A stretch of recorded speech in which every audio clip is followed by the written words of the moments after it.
All right, here we are, our Synergy podcast. We got Andrew Parker and John Walsh from Cox Engineering. Uh, I'm the host today, Nick Davis from MSD, and we are just so excited to hear what's going on up there in the Boston territory from our Cox Engineering Synergy member. So, Andrew, John, welcome. Yeah, thanks for having us, Nick. We're from Boston, so you're going to get a little accent on this one, Nick, in which I knew was going to get brought up at one point. So we might as well start with that, right? Nothing like starting the podcast with a little Boston accent. I mean, what's the coolest kind of phrase that you say from somebody not from Boston? You gotta go park the car, Andrew. What do you think? That's gotta be it every time. It's a classic, Nick. It's a classic. I tell you, well, your guys' personalities are absolutely phenomenal, and your company means so much to Synergy. And part of the business resource task force team, we're really trying to get a good pulse out there. What's happening with some of these companies, and what are they doing to grow the business? And so we titled this podcast today, "The Power of Relationships," right? I mean, both personal, professional. When we talk about the power of relationships, that's pretty awesome. What does that mean to you guys, man? John, Andrew, what's the power of relationships mean to you? I think in our industry, Nick, like it's literally everything, right? End user sales is literally as strong as your relationship is. I think over the years, Andrew and I have met a lot of good sales guys, but if your relationship isn't there, you could be one of the best sellers, but not sell anything because that other individual maybe doesn't know you enough, doesn't trust you enough. And that's really the power of relationships, is that connection, that ability to say, hey, you know what, things aren't always going to go perfectly, but I trust that Nick and Andrew are going to have my back if something does happen. And I think that's what relationships really are about. Yeah, I a funny story. I grew up, and my mom used to always say a phrase to me, and whether she was right or wrong, it's always stuck with me. But she used to always, kind of a joke, but as I've gotten older, I'm like, wow, it actually was kind of true. But it's about like who you know, not what you know per se. Like obviously, like you need to know certain things, but who you know is just so important because you can never know like where an avenue is going to take you on any type of relationship, whether it's your neighbor, your brother-in-law, like anybody. Like having that relationship can lead you to so many different avenues, whether it's work related, personal related, anything. So I think it's just as true in the business side of things, where it's like having relationships in your industry is one of the most vital pieces of trying to grow your business. I think such great points there. John, when you're talking about the power of team, the power of people working together, collaborate, and keeping those relationships really strong to where people have each other's back, right? And Andrew, what you just hit on is, it's not about what you know, but who you know and how you leverage those connections and those relationships. And I think one thing really cool to kind of set the stage here about what Synergy is all about, and obviously Cox means a tremendous deal to Synergy as a whole. But I love the story, John. If you could, not to completely put you on the spot here, but we'll call you Johnny on the spot. All right. I'll take that. That works. Number one, leading, here you are leading the sales efforts for Cox, and you guys have found some formulas that really work for success. And being a part of Synergy, you shared what that means, but can you elaborate on that, and then also share how you kind of utilized other members or lessons learned to leverage, your business moving forward? Yeah, I mean, overall, being a part of Synergy for me, Nick, has been great because, when there's some technology changes or any type of changes in the industry, it's nice to have those resources handy, first and foremost. In addition to that, I've probably been to maybe 8 or 9 leadership forums, obviously one of the many forums that Synergy hosts. And I think it's interesting that, you can put some powerful speakers in front of us and it resonates, right? It's the right person for the right people in that crowd. And then you kind of think about it and you're like, I like that. I like that. I like that. And then later in the night, you're at dinner. And then all of a sudden you start to think about a little bit of your work, and you get someone next to you who you just met from Synergy, and before you know it, you guys are then on the phone after talking about just business overall. Yeah. And I think for us, it's been those type of relationships that really mean the most. And that's what Synergy's provided Cox, is resources like yourself, Nick, like, Pac Rim's been great supporter of us since day one.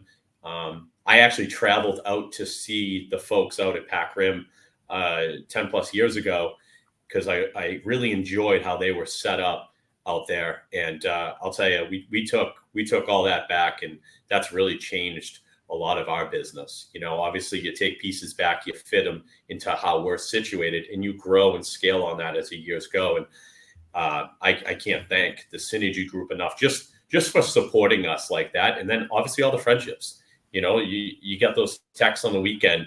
Hey, I saw that the Bruins lost. And Right. It makes you smile, and it's that relationship back and forth that is they turn into friends at the end of the day.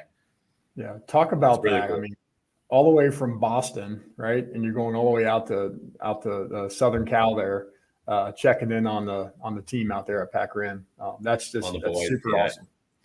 They treat us well, and it was funny, Nick, thinking back, because when I first got to Cox, we had an account manager type setup in sales, where that one account manager basically handles everything. We definitely had a great talent of guys. I was really impressed by the amount of knowledge and the depth of experience we had when I first got here. But new business always came last, because they had 25 accounts that they had to take care of. And that's kind of why I got brought on initially. And, at first you kind of have to break some barriers. You can get used to new industries, and really kind of get your arms wrapped around new business as a whole. But, anyone can kind of dive into that. And I think for us, those couple little nuggets from Pac Rim helped us kind of just think out of the box and say, hey, maybe we can create a group that just does preventive maintenance agreements to keep that new business going. And we gave it a shot, right? At the end of the day, you gotta dive in. If it doesn't work, you fail fast, you try something else, right? And that's, I think, our motto here is you got to dive in some way, somehow, even if it's small. Take that step. I think what you just hit on is so key for companies. Like, it doesn't matter how small, how big, is your focus right? So, I feel the pain there when, those account managers, how Cox was structured prior to your visit to Pac Rim, and carrying all that stress of maintaining the relationships, handling all the SOs, all the capital improvements, growing the SAs, and it's a lot on one person. So I think that's really, really key. How did the team take that restructure?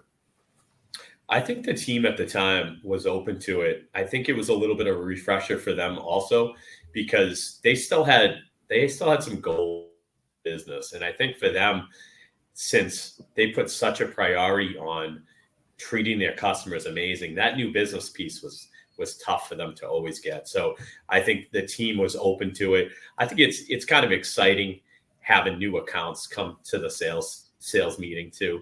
And I have memories of kind of coming to the meeting, say, hey, I got in this great building. Has anyone been in here before? And everyone's like, no, I've seen it on, the highway. I've seen it off this. I've heard about it. And having those discussions is really neat. I think it opens up, brings a different energy to the room. Any type of growth is exciting. And I think as a team, if you're all in on it, it's even more exciting. And for me to be that person to kind of lead that 10 years ago, it felt awesome. Sales is in my DNA. I enjoy it. I don't see it as a job at all. And having the great people around me with the talent, with the expertise, and the leadership to say, hey, John, we'll support you on the back end. Let's get these customers in. Let's treat them good. Let's show them what we're all about. And for me and my team, that just fires us right up. That's awesome. Yeah. The structure's key. And then there's a difference in personalities a little bit too there, right? I mean, we're going to we're going to hear from a pretty special guy here in a minute, right? But we'll hype him up a little bit. I love that. Yeah. But when you talk about the difference of a hunter and a farmer, so how did that kind of sit with your team as you were kind of making that that divide in your structure, saying new business sales versus really farming those existing relationships. Yeah, I think looking back, it got to the point where, I was bringing these leads in, and we needed some help on the cold calling side, because I was doing all the cold calls, but then I was going out to meet everyone at the same point. It got really, really busy. So I think you feel at the point you're like, hey, I put my hand up. I kind of need some help. So that's how that cold calling kind of came into it. And it's interesting looking at it right now to see how far that job went. We had an individual in 10 years ago with an Excel sheet, just put in names. I remember the first couple of names we had on an Excel sheet. And now here Andrew is, basically out on the road, meeting people, doing much more than cold calling, but also coming back and he's on LinkedIn and doing all these things that he's going to talk about. So it's neat to see the evolution of that come. It's awesome having a hunter next to you, hungry to go hit the streets of Boston, to bring in, more people that we feel would be a great fit for us. And then, the farmers and the project guys, they're kind of excited because you look around, they're like, hey, all this is going to bring so much pull-through work for us, right? And those guys love dealing with the project. So it kind of works out on both lanes. If you put a hunter in the right seat and you put your other technical guys in the right seat, it can be fruitful for them, it can be fruitful for the company, and hopefully the customer gets a great company to work with for the long term. That's always been ideal, is, hey, we want to do the right thing. We want to be the one that takes on maybe some of the challenges that others won't, and showcase some of our talent that we have, and keep you guys for the long term. Get you an agreement that makes sense, and let's have a relationship for a long time. Yeah, man, I love that so much. And can you kind of like give us a breakdown, all the synergy members out there? What's the team members look like? I mean, how many people are on your team? And what's that breakdown look like? Yeah, so we have a couple outside sales folks. My key to creating my team was diversity in skill set. So, I have one individual who has been with us for 20 plus years. He's just great. He's great with people. He's got that experience to kind of share with everyone. And then I have a couple folks with 4 years on my team. One's a hunter, and, he shows up every morning and he hits LinkedIn. It's his first spot, catches up with all his emails, hops on the phone. He's just got that hunter mentality. One other individual is meticulous, the detail individual, right? You get a big RFP, you want that person all over that. My customer retention specialist, who looks after all the renewals, has 20 years experience at Honeywell. So it's nice to kind of have that on the team. And then obviously Andrew, cold calling, hitting the ground, getting that lead from 0 to maybe 50%, where then we get involved. And as a team, we close that deal. So diversity and skill set for me has always been a piece where, I don't want 4 or 5 of the same people. I would like 5 people with different skill sets that you can plug in and say, hey, you know what? That opportunity is great for Joe to go out to because of X, Y, and Z. But this one is great for Connor to go out to, right? So diversity is big. And I think, Andrew, you can obviously speak to this, but what Andrew has done for us has been top notch, absolutely top notch, It's been interesting to just to piggyback on that before we move somewhere else, but it's been fun as the guy who is one out there, setting up these meetings. And, I'm usually the first point of contact for a lot of these prospects to, for us to start chatting with and maybe proposing a PM to. And it's very funny sometimes where I will, message John or give him a call and just be like, hey, I got a meeting out there, in Boston, downtown. And I was like, this is the guy. And he'll ask me, he's like, what's the guy like? He's always asking me, he's like, what's his vibe? Like, what's the personality like? And I'll usually be like, yeah, he's like super laid back. He's, pretty chill. He's a young guy. Or most of the times it's, yeah, he's a chief engineer in downtown Boston, a little cranky if he doesn't have the coffee in the morning, blah, blah, blah, that type of stuff. And we'll go back and forth, usually like every meeting that's set before they even go out. He's just like, that would be a good for so-and-so and so-and-so. It's just like all about like, and I love that John does this. It's all about like matching personalities to make that first meeting go as smooth as possible. Because if we kill that first meeting, we're probably going to get the second meeting or get to the quote phase or whatever it is. So I always applaud John for like taking a peek at, hey, this person will match up best for that meeting. Are you kidding me? This is absolutely fantastic. So, I mean, if we think back to right when we kicked off, here's John talking about the power of team and enabling people to really be able to, maximize their skill sets in that specific role. You're talking about how the team's kind of broken down into those specialties, and then here's Andrew Parker out here, right? Maintenance service rep. You're getting a good feel, and you're coming back to the team, and you're sharing. Here's kind of the personalities. Here's how to approach the person. So from the very start, everybody knows alignment, and you and John are able to really kind of prioritize and see what account rep's going to be best for each personality. Am I hearing that right? Yeah, I think that's dead on, Nick. It's for my That's pretty team. awesome. For my team, my goal has always been just be with them, be in the know to what's going on, make sure that, I'm kind of in the loop with it. If I can help at any point, I will. We're talking all day. I'm on the phone with these guys all day. There's not much that each of us doesn't know about what we're working on. We're that much kind of engaged with each other. And I love that because, we're constantly solving problems. Nothing really sits for days. It's always, hey, Andrew, what do you think about this? Hey, John, what do you think about this? And I'm blessed to have such good people on my team with great personalities and very poised and driven to the same shared goal. And that's one of the things I love coming in every morning to, you got Joe laughing about something. There's some type of YouTube music going on to get the team fired up. Andrew's coming in with already stuff lined up for the week.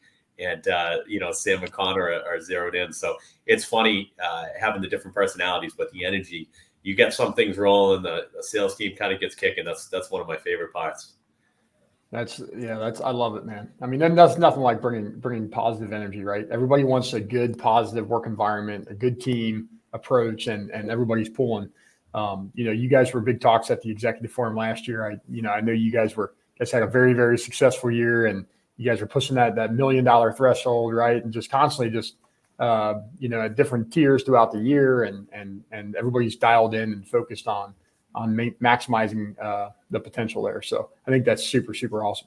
Andrew, tell us a little bit about, what's kind of your history? What led you to Cox and what's your experience been like at Cox since you've been there? Yeah. So I never would have thought in my life that I would end up in this industry. I'm actually, I have a journalism major. So journalism. No kidding. I would not. If that doesn't prove that any major can get into the HVAC industry, I don't know what does. But yeah, so I'm a journalism major out of Mizzou, so that's MIZZOU right there. Had to show some love. But what led me to where I am now? It's a little interesting route. I worked for a marketing firm in downtown St. Louis, Abstract Marketing Group. They pair with a ton of different HVAC, roofing, solar, LED, all sorts of trades around the country. So I got paired with, two funny things. One, I got paired with just about every Boston client we had at some point because I knew the area. I'm Red Sox fan, Bruins fan, and all that. So I got along with the people. And then two, I gravitated a little more towards HVAC. Not that roofing and all that wasn't fun, but I did get tired of saying, hey, would you be interested in a re-roof quote type thing? But that's beside the point. But so I gravitated toward HVAC. I was working with HVAC companies all over the country. You name it, what big metropolitan city to a small little town in Kansas. We used to have a shop in Topeka, Kansas that I was a representative for. So I've seen a lot of different teams. I've seen a lot of different setups. I've obviously gotten to talk with quite a few, guys that are in John's position, your position at different HVAC companies. And I feel like I've seen it all, like all different types of teams, different numbers of people on the team, everywhere from a team of 1 all the way to a team of like 15.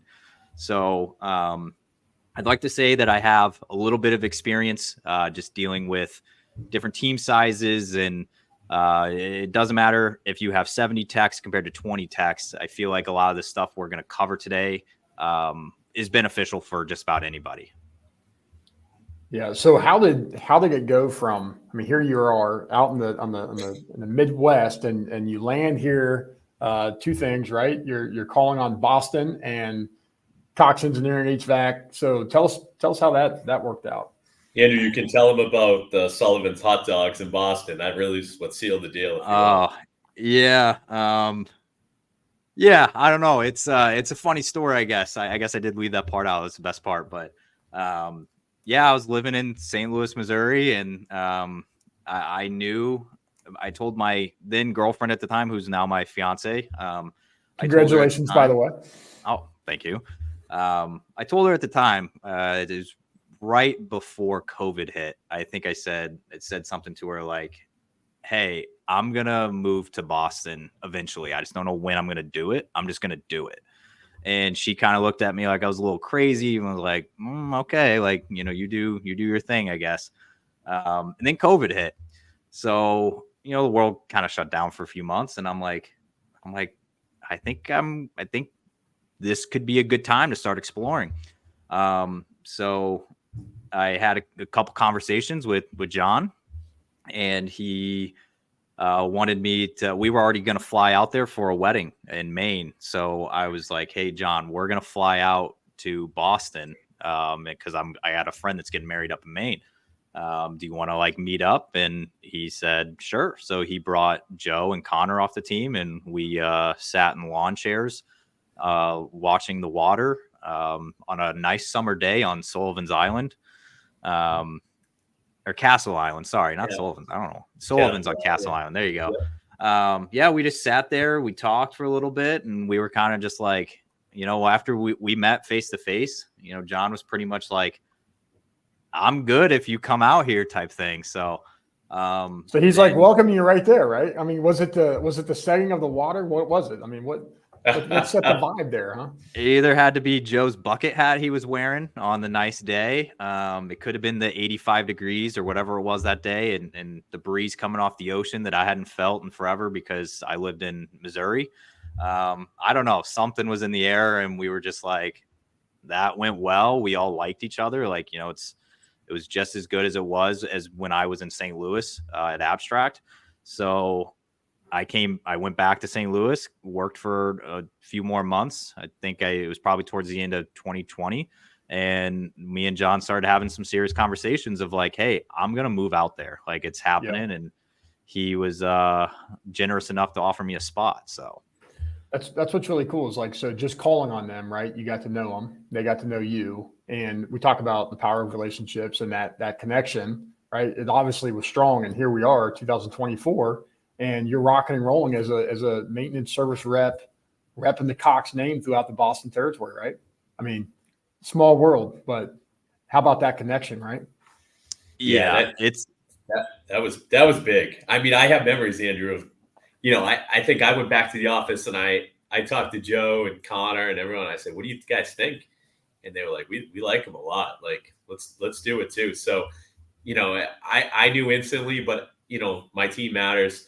The culture matters. I've always told them if we've added anybody to the team, if we continue to add people to the team, they'll all have a piece in that say, right? Any additional seats, you want to hire for the right spot and their job and what they have to do. But at the same time, you want to hire for the culture too, right? You bring in that answer that can also affect everyone else. So to me, the team matters, their say matters. And they all gave the thumbs up on AP fairly fast. So I was pretty excited about that. Andrew, talk about the power of connection and winning the hearts over. And then here's John, servant leader, right? Getting the collaborative vote and everybody gives the thumbs up, right? How cool. That's absolutely awesome. And that, again, speaks to the amazing company that Cox is and the culture that you have, right? I wasn't involved in the voting process, or I didn't actually know that happened, but so you're finding out for the first time just now. That's awesome, right?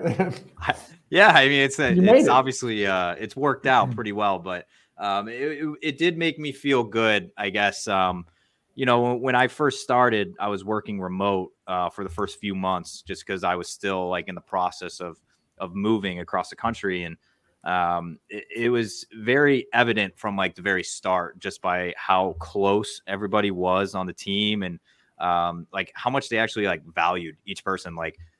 I've worked at companies, and maybe a lot of us have out there, maybe people that are listening can resonate with this, but there are some companies that truly do view people as numbers, and whether they say that or not, like, you do feel like that sometimes. And when I moved out and started working at Cox, like, I just felt like I wasn't just like another number type thing. And I think it's very important they made me feel so like welcome and home, like from day one, that I feel like any other job I've ever had, like, yeah, like they're very nice and they on the onboarding process, but I just feel like the way that John and like the team kind of just welcomed me with open arms from the start, is why I'm still here. It's definitely it is probably the best job I've ever had. So That's awesome. That's amazing, and it really speaks to what every company wants to thrive for, right? That hearing that from a team member is absolutely amazing.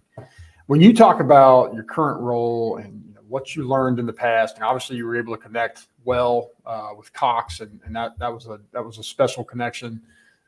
How do you go about your day to day? What's kind of the ways you engage to establish that initial connection to really start that foundation building of that relationship? yeah, I think John nailed it like earlier, and when he kind of was like, "Hey, like we have one of our sales guys and me, like we almost live on LinkedIn, like throughout the week. Like I always have the tab open, but he wasn't actually really kidding. Like we literally like live on that thing. Like me and Connor are always like sending back and forth, like, oh, this building got acquired by this property management company, or oh, hey, like this property manager started a new job over there. But that's just like one piece of it that we're always kind of monitoring. And it is interesting too, because John kind of like talked about how the role has kind of evolved a little bit. And I even think back to, the days when I was at Abstract, and, we had like, just how like we had certain goals, and whether they were good or bad goals, like to have, like, I think the quality is what we strive for now, where it's like maybe 10 years ago, like Cox Engineering was in a place to where like we weren't really too picky on like what we were going to go after. And it's like, we will, I mean, yeah, we had some guidelines, but it's like, hey, like if there's a building and a guy's like somewhat interested, like, let's have a meeting type thing. And I think it's just evolved. Like, my role's evolved as our company has evolved. So it's almost like now where it's like, okay, like our company's in a good spot, and all of the sales guys, and John's schedule is absolutely nuts. It is crazy sometimes to think that I'm scheduling a meeting and I'm like, somebody's gonna have time to go to this, but they always do no matter what. But it is interesting to see how it's evolved from, it's possible, like, okay, just reach out to anybody and everybody, and if somebody's interested, like let's sit down with them type thing, to now it's like, okay, let's strategically look at this. Do we want a certain area? Do we want to look at a certain property management company? Do we want to look at a certain industry, like a lab, life science industry? So we're able to like kind of narrow it down so much to where like, okay, we really want to grab some more accounts in this area, or we want to grow more with this property management company. What can we do to do that? And then that's kind of how me and John like set up our, hey, what do we attack now these days? Instead of like, hey, just everybody, just like get in touch with them and see if they're interested type thing. We're being a lot more focused on like certain areas and groups. So you're talking territory plus industry, and what's those companies made up of? Are they finding success? Are they growing? So business sustainable? So I think those are really key ingredients. And then what do you do next? I mean, so you develop this list, and where's this list at? Well, we use a great tool, and it's like, it is honestly my best friend. It's Zoom Info. I don't know if like people like know about it, but it did kind of change the game a little bit for us. But I know obviously, I do want to keep this like a little tailored to like, every company, because, some companies might not be at a point where Zoom Info does make a ton of sense, but you can honestly go about it like any way you want, even without a tool like Zoom Info, to where it's like for example, so say I wanted to look at a pharmaceutical company that has a big building in the suburbs of Boston or Dallas or Chicago, whatever city it is. But I'm like, this pharmaceutical company is an ideal person that we want to do business with. We've already kind of identified it, like they're Fortune 200 company, whatever it is.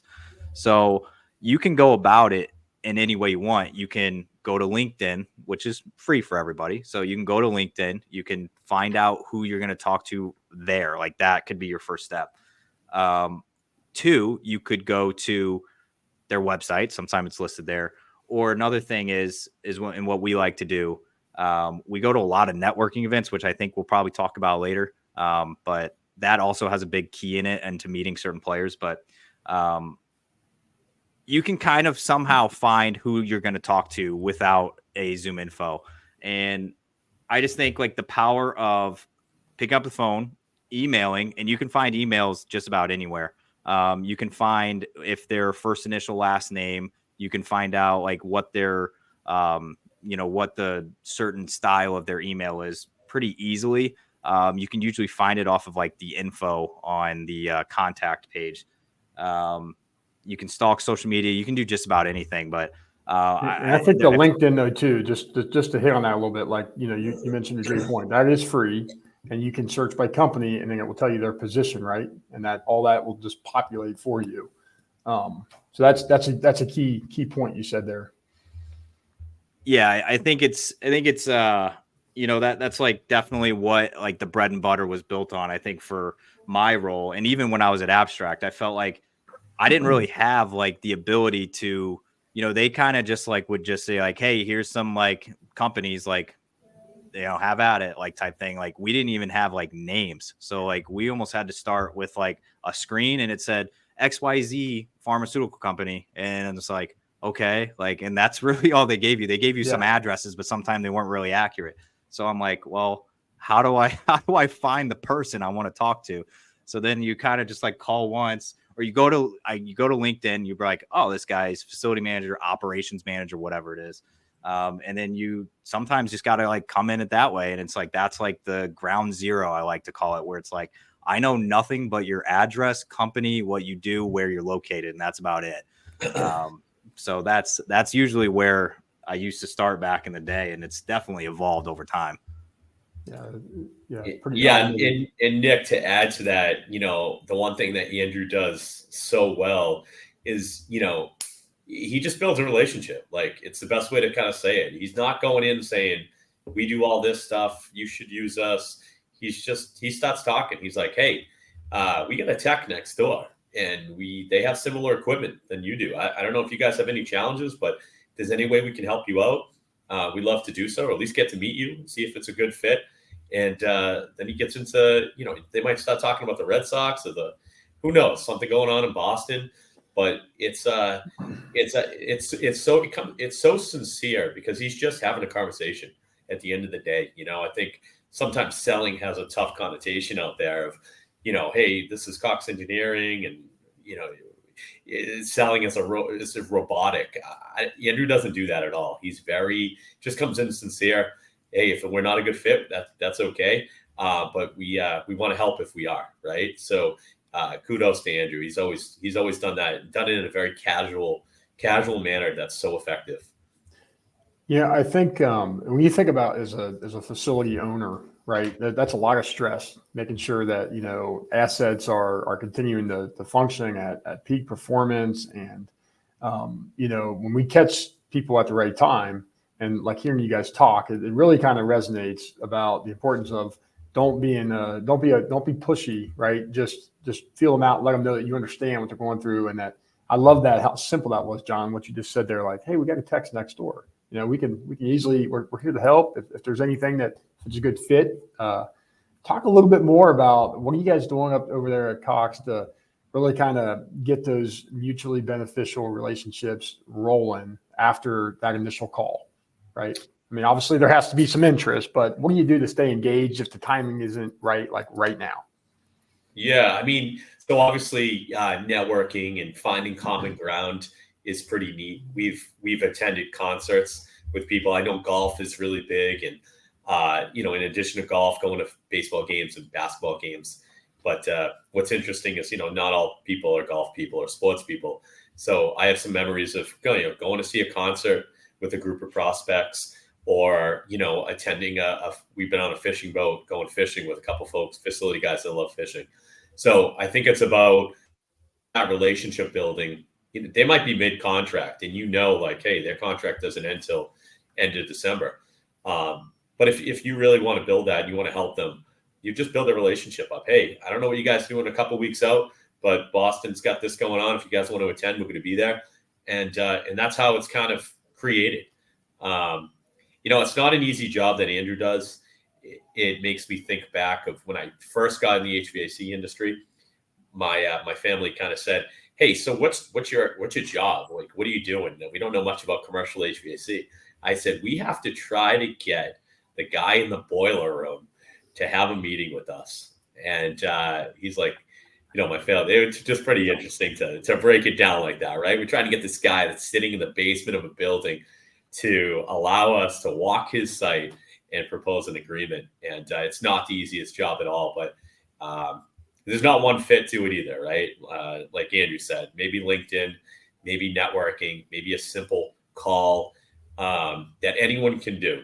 But some way, somehow, you got to try to get that individual to know your name and know that you got their back. And I think if you look at it like that, in a very easy terms like that, that's really the goal. Try to help him out. The guy in the basement, try to help him out. It sounds like just developing friendships, right? I mean, right. Yeah. Yeah. Because what's funny about what John just said, where it's like you have to set a meeting with the guy in the boiler room type thing. And, sometimes that creeps in your head. Like, I'm about to call this guy and he's probably going to be like, see you the heck later. Like, I'm not interested, don't have time. But I learned, and John kind of touched on it, and it's like something that I do with just about any prospect I ever reach out to, is you just make the touch as less cold as you can, to where it's like, I'm not making a cold call or sending a cold email or doing whatever. I'm making that as warm as possible. Even if I've never even talked to the guy, we've never even done business with the guy, it's anything of leveraging your existing customers. Like, if you know that I have this address as a customer, I'm going to do a circle around that building and be like, I'm going to reach out to this guy. He has got a ton of rooftop units, and we take care of this place for HVAC PM. So it's like, I'm going to reach out to this guy and be like, hey, like, we always have technicians around. We take care of your neighbor company, and, just wanted to see if you were interested. Or it can be something where I go to their LinkedIn, I see they're connected to Bob, and I'm just like, oh, like, you worked with Bob at XYZ company. That's, I've known him for a while, or we've done work there in the past. And it's just all about leveraging as much as you can to make that touch just as warm as possible, because people are more likely to be like, oh, like, this guy, he reached out to me because he's taking care of the location next door, or he used to do business at my old company. So like, oh, like, he did some research. He knows where we're at. It's not just like a spam, like, oh, hey, like, I want to meet with you type thing. So I found that to be like it helps a lot. And I feel like my success rate has gone up a little bit with implementing those kind of things. I love that genuine approach, and eliminate the word cold, make it warm, and leverage common ground.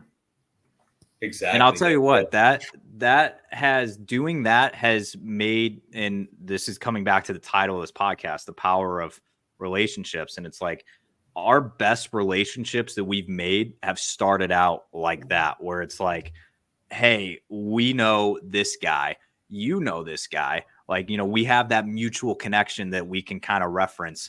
Not saying that I'm best friends with the guy or anything like that, but just saying like, hey, like, we take care of some locations for this property manager. You guys know each other from the industry type thing. And then the relationship kind of forms from there. Even if you don't get business right away, John's a big proponent on this, and I think it's genius. But we started grabbing, instead of trying to meet for a meeting, like, say they're in a contract for another year or something, so they're not ready yet. But John's like, let's grab a lunch with them. Like, let's get coffee with the guy. And I've learned that, like, the way John does it is fantastic, and people need to steal it from him because, well, not our competitors, but around the country, they need to steal it from him. Our friends. Yeah. Not in the Boston market. But it's like, he just does this thing where it's like, let's get a coffee with this guy, or let's get lunch with them. And they're probably showing up, the prospects showing up like, oh, great. Like Cox Engineering, like wants to eat lunch with us. And they're just going to talk the whole time about like why we should do work with them, blah, blah, blah. They've heard it a million times. We sit down at a booth and John's over here like, oh yeah. Like, do you see the trade the Red Sox just made? Or like, oh, like, did you like the Bruins like knocked out the Leafs or something? And we just like start talking about that. And it doesn't have to be sports, but it is funny though. It's like, it's everything but work.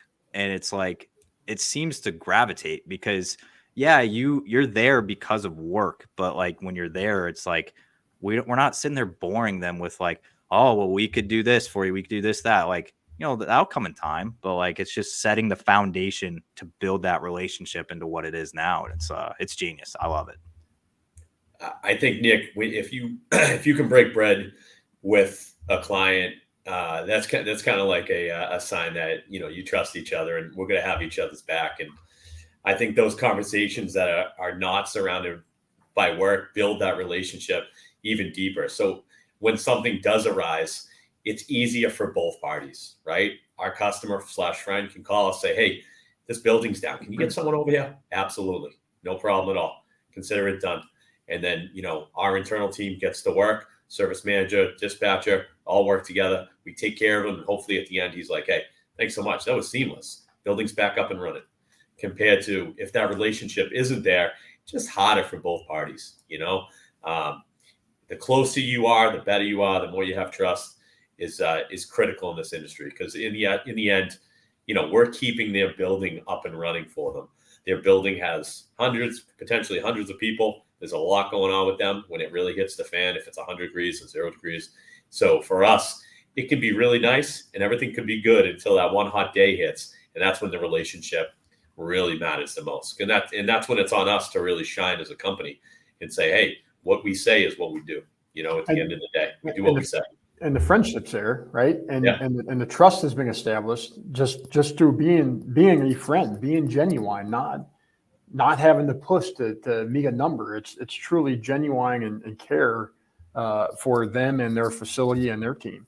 And I love that so much because a lot of times what you just hit on there too is like, you know, as a facility manager, that's a ton of stress keeping this facility running. And if we go into their space and we're trying to sell them as other components of the industry that we have to offer as services, that can be overwhelming or quite frankly annoying to them, right? But when you get them out of their element, the trust is there. And then when that catastrophic failure occurs, now they know that they have John Walsh and Andrew Parker at Cox that they're going to take care of them, right?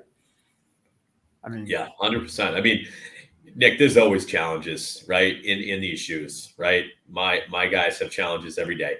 I always say the power of no is pretty can hit heavy, right? On Tuesday, you can make a couple calls, dive in on a couple emails. You can get Nick's down on every single one, and you can't take it personal, right? You have to keep on trucking, and maybe it's not the right time, right? Maybe they're all set at that time, but you keep those individuals in the pipeline, right? You always keep a pretty thick pipeline so you can always, you know, see the future coming.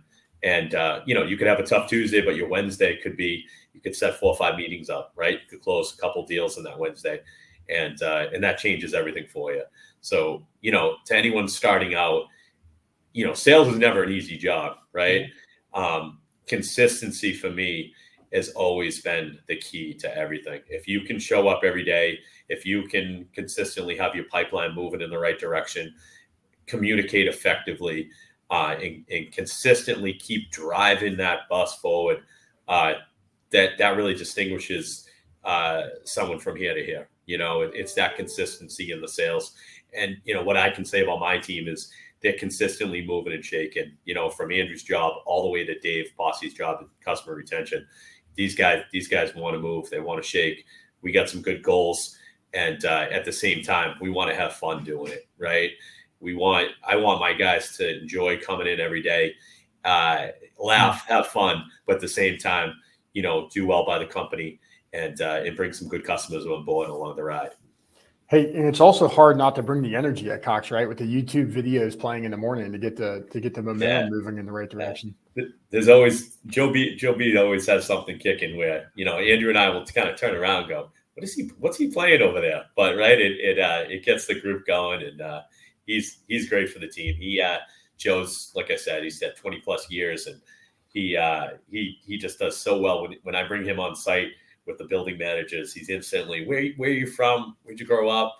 What do you know? They start talking about soccer, and it's really neat. It goes back to those relationships and where they start, right? It could start over, hey, where are you from? I grew up south of Boston. Before you know it, there's the conversation right there, right? So yeah. And the thing I love about everything we talked about, during this podcast is it doesn't matter about your company size. And what we just heard from you too. I mean, you're just so humble and genuine in the approach. Eliminate the word cold, right? Build that warm mutual relationship where both parties can benefit, right? And trust is there as the common ground of that relationship. And we don't need to be pushy and worry about hitting numbers, because when we believe in the power of relationships, all of this stuff comes together. I mean, let's just look at, if you don't mind, I mean, what's been the growth of Cox, right? I mean, how many relationships are across the board are you seeing as a result of this, right? And empowering the team. So, I mean, the proof is in everything we talked about today, right? With you guys, right? Yeah, you brought up the word culture, Nick, and for me, that could be a kind of cliche word you hear all the time. It's the culture, but I can say the culture of Cox is pretty amazing. Our leadership team really does do what they say, and for us as employees, thinking about us during COVID, my leadership team was over communicating, which was a good thing during that. Right, there was such an unknown. We got good people. We try to hire nowadays. Right person, right seat. Right, we didn't always do that in the past. And I think when you start to analyze that, get tools like Culture Index and Zoom Info, and give your people the right tools and support, it's pretty amazing at the end of the day to see what you can do as a team when you have top-down support with the right tools, the right people, and goals in mind for the future. It's pretty awesome. There's definitely some process to it.